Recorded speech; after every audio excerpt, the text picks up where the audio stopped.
జగన్మోహన్ రెడ్డి గారు press meet పెట్టి మాట్లాడుతూ రాష్ట్రంలో అన్యాయాలకు గురవుతున్న వారి కోసం ఒక సరికొత్త యాప్ను తీసుకురాబోతున్నాము. ఎక్కడైనా ఎవరైనా అధికారులు ఇబ్బంది పెడితే ప్రూఫ్‌లతో సహా అందులో అప్‌లోడ్ చేసి సబ్మిట్ కొడితే అది వైఎస్ఆర్‌సీపీ డిజిటల్ లైబ్రరీలోకి వస్తుంది. తర్వాత మేము అధికారంలోకి వచ్చిన తర్వాత వాళ్ళపై చర్యలు తీసుకుంటాం అనే విధంగా అయితే ఒక యాప్‌ను రూపొందించబోతున్నారు. ఎలా చూస్తారు ఈ అంశాన్ని? మేము వాళ్ళు జగన్మోహన్ రెడ్డి గారికి ఒకటే చెబుతున్నాం అండి. యాప్ ఏమో తెలియదు కానీ పాపం దిశ చట్టం అని తెచ్చాడు ఆయన గత 5 ఏళ్లలో. ఆ దిశ చట్టం తెచ్చిన తర్వాత వాళ్ళ ఇంటి పక్కనే అత్యాచారం జరిగి చచ్చిపోయిన వాళ్ళు ఉండరు సీతానగరం అక్కడ బీచ్లో, అదే కృష్ణా నది ఒడ్డున కొత్తగా పెళ్ళి చేసుకునే వాళ్ళు వచ్చి మరి చచ్చిపోతే చంపేశారని కూడా చెప్పారు. మరి అట్లాంటి ఆడపిల్ల మీద అత్యాచారాలు ఏమైనా ఆగినాయా? నువ్వు ఉండప్పుడు ఆ యాప్ నువ్వు మరి అప్పుడే పెట్టపోయా? నువ్వు ఆ యాప్ పెడితే బాగుండేది కదా.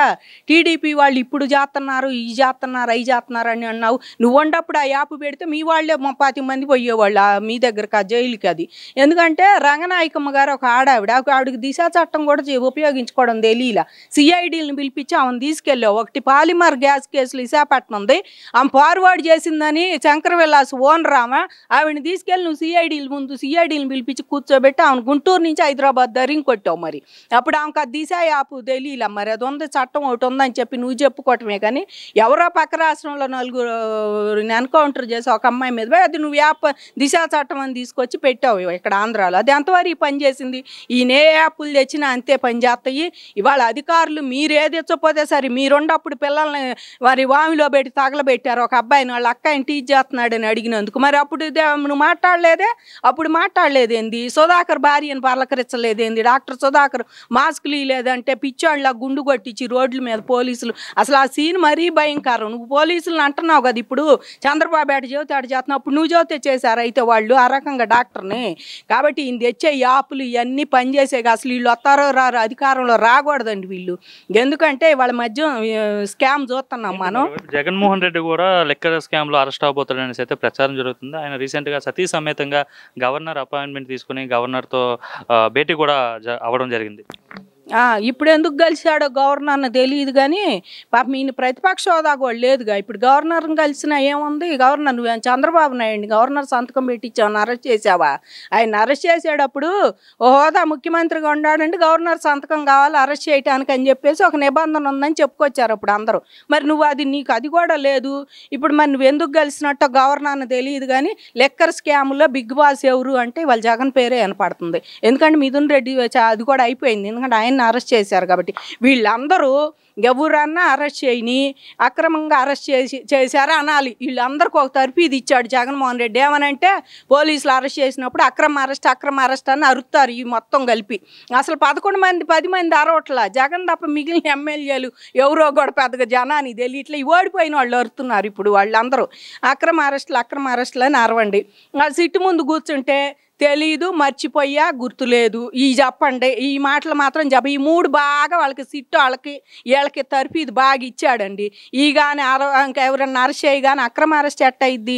సుప్రీంకోర్టు నువ్వు బెయిలు పోయావు. సుప్రీంకోర్టులో నువ్వు కేసు ఎందుకు వచ్చిందంటే నీ మీద ఏం చూపించకుండానే వెనక్కి రిజెక్ట్ చేస్తారు బెయిల్. అదొకటి చెప్పండి.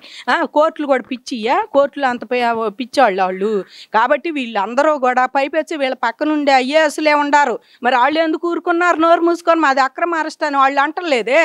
దాని మరి ఐఏఎస్లు కూడా ఉండారు కదా మద్యం కేసులో. వాళ్ళు ఎవరు అంటలే అక్రమ కేసులు అని. ఎందుకంటే ఇండియన్ పేనల్ కోడ్ను బాగా నూరి పోసుకొని చదువుకున్నారు కాబట్టి వాళ్ళకి తెలుస్తుందా తప్పు చేశామని.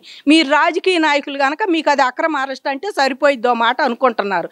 ఈ అరిసేదే ఈ రాజకీయ నాయకు చెవిరెడ్డి ఒకడు, మిథున్ రెడ్డి ఒకడు, ఇట్లాంటి వాళ్ళు అరుతున్నారు అక్రమ అరెస్టులు అని. అసలు చదువుకొని ఎంఆర్ఓలుగా చేసిన వాళ్ళు మరి ఐఏఎస్లు వీళ్ళందరూ నోరు మూసుకొని కూర్చున్నారు. ఎందుకంటే తెలిసింది వాళ్ళకి మనం చట్ట విరుద్ధమైన పనులు చేసాము, అరెస్ట్ చేశారని చెప్పి. వీళ్ళు అరెస్ట్ అయ్యేది కాక ఐటీ చదివిన పిల్లలను కూడా దీంట్లో ఇరికిచ్చి చేశారని చెబుతున్నారు ఇవాళ జగన్మోహన్ రెడ్డి. ఇంకా పైపెచ్చి అసలు వాళ్ళకి నవ్విపోదురు కానీ నాకేందని జగన్మోహన్ రెడ్డి చేస్తున్నా అండి. వాళ్ళు ప్రెస్ మీట్ పెట్టి కూడా తప్పేముంది, మద్యం స్కామ్ ఏముంది ఇందులో మేము అంటాడేంటి? అసలు స్కామ్ లేకపోతే అందరికి ఇయ్యపోయా, ఊరికి 4 లైసెన్సులు బారైపోయి ఎవరిళ్ళలో వాళ్ళు అమ్ముకునేవాళ్ళు కదా. ఇంకా స్కామ్ ఏముంటుంది? మరి జనం కూడా మరి డబ్బుల కోసం వస్తున్నారు. ఎవరికాళ్ళకి అదో బిజినెస్ ఇస్తే చదువుకున్న పిల్లలు ఖాళీగా ఉండేవాళ్ళు కూడా అమ్ముకునేవాళ్ళు కదా అవి పెట్టుకొని ఇంకా స్కామ్ ఎందుకని అంటున్నావు నువ్వు. కాబట్టి జగన్మోహన్ రెడ్డి ఇగ్నాథ్కి వదిలేస్తున్నాడు, తెలిసి మాట్లాడుతున్నాడు, తెలియక మాట్లాడుతున్నాడు, లేకపోతే ఆయనకి స్క్రిప్ట్ రాసి ఇచ్చిన వాడికి ఆయన అసలు ఈ పక్కన ఐఏఎస్లే ఉంటారు అవి రాసియటానికి కూడా, మరి వాళ్ళు ఎందుకు అట్ట రాస్తున్నారో తెలియట్లా. ఆయన అట్ట మాట్లాడుతున్నాడు, నోటికి వచ్చినట్టు మాట్లాడుతున్నాడు. ఇప్పటికైనా జగన్మోహన్ రెడ్డి అరెస్ట్ తప్పకుండా అవుతాడండి. ఎందుకంటే ఈయన అరెస్ట్ అవ్వాలి, బెయిల్ లేకుండా 10 ఏళ్ళు బెయిల్ మీద తిరుగుతున్నాడు. ఎన్ని కేసులు ఈడీ కానీ అయినా కిడ్ ప్రోకో అనేది ఈయన చూసి పెట్టారని చెప్పుకున్నారు అప్పట్లో. అది కూడా మాఫీ చేసి ప్రతి 6 జడ్జీలు మారినా నీ కేసు ఒక కొలిక్కి రాలే. ఇంతవరకు నువ్వు బెయిల్ మీద తిరుగుతున్న జడ్జీలు మాత్రం 6 ఏమో మారారంటున్నారు. నాంపల్లి కోర్టు బాటం మానేసావు, ఇప్పుడేమో ఇంట్లో కూర్చొని చెప్పి నేను స్కామ్లో అరెస్ట్ అవుతాడేమోనని ఇప్పుడు ఈ కేతిరెడ్డి లాంటి వాళ్ళు సజ్జల పార్టీ పగ్గాలు ఎవరికి ఇస్తారా పోతే అని ఎవరికాళ్ళు ఓవర్ యాక్షన్ చేస్తున్నారు మీడియా ముందుకు వచ్చి. ఎవరో ఒకళ్ళకి ఇస్తాడులే, మీ అందరు సజ్జలు ఏమైపోతాడు, మీ అందరికి ఇస్తే పాపం పోస్ట్ నుంచి మా ముఖ్యమంత్రి కానీ ముఖ్యమంత్రి ఆయనే వస్తుంటే అసలు. కాబట్టి డిప్యూటీ సీఎంలు 5 ఉండే ఆయనే వచ్చేవాడు. జగన్ తర్వాత అసలు జగన్ ఏం మాట్లాడుతున్నాడు, ఇప్పటికైనా ఆయనే కదా అన్ని ప్రెస్ మీట్లు పెడుతుంది జగన్ కన్నా కూడా. కాబట్టి ఇట్లాంటివన్నీ చూసుకొని జగన్మోహన్ రెడ్డి జైలు పోతే బాగుంటుందని మేము అందరం అనుకుంటున్నాం అండి. అరెస్ట్ అవ్వాలి, చట్టం దాని పని అది చేసుకెళ్లాలనే కోరుకుంటున్నాం మేము.